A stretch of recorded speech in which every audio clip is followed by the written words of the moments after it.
Same ল্যান্ডের ক্ষেত্রেও যে বোঝে যে 10 কাঠায় কি মজা, তাকে আপনি কম দামে দিয়েও আপনি 3 কাঠা বেচতে পারবেন না তার কাছে। না, আমি 3 কাঠা নিব না, নিলে 10 কাঠাই নিব, কিন্তু তুমি আমাকে দরকার পড়ে আরো 1 মাস পরে দেবো, সুন্দর দেখে একটা ল্যান্ড বের করে দেবো।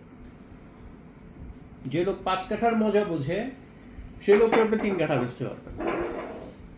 10 কাঠার যে মজা বোঝে তাকে তো আপনি 3 কাঠা বেচতে পারবেনই না। যে লোক 5 কাঠার মজা বোঝে সেই লোকের কাছেও আপনি 3 কাঠা বেচতে পারবেন না।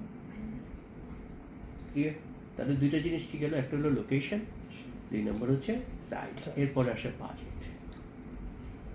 এই বাজেটের ব্যাপারটা সব জায়গার ক্ষেত্রে খুব ইম্পর্টেন্ট, একটা ক্রেতার ক্ষেত্রে খুব ইম্পর্টেন্ট। বাট বিক্রেতার কাজে হচ্ছে তার বাজেটটাকে আরেকটু ইনফ্লুয়েন্স করা। হয় না, এই 700-1000 টাকার ভিতরে শার্ট কিনতে গেছেন, 800 টাকা শার্ট কিনে নিয়ে আসছেন, হয় না? আপনি টার্গেটে নিয়েছেন 2000 টাকার ভিতরে আমি গিফট কিনবো, কারণ গিফটের শোরুমে ঢুকছেন 2000 টাকার ভিতরে কিন্তু অনেক গিফট আছে, ওইটা আপনার পছন্দ হয় না। আপনার পছন্দ হয় কোনটা? 3200 টাকা, 2800 টাকা, ওইটা দামাদামি করে ভাই 2400-2600-র মধ্যে দেন, হয় না? আমরা মনে করি কি, যে লোকের বাজেট 7000 টাকা তার কাছে আপনি 4000 টাকার বা 5000 টাকার গিফট বুঝিয়ে দিতে পারবেন, এটা বোকামি।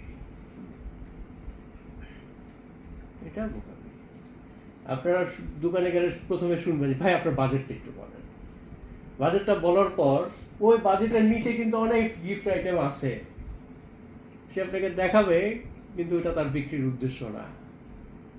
আপনার বাজেট 5000, সে আপনাকে 5500, 6000, 7000 টাকার জিনিসটা ইনফ্লুয়েন্স করবে। এবং মজার ব্যাপার, আপনার কিন্তু পছন্দ হয় কিন্তু ওইগুলোই। এটা খেয়াল করছেন কখনো?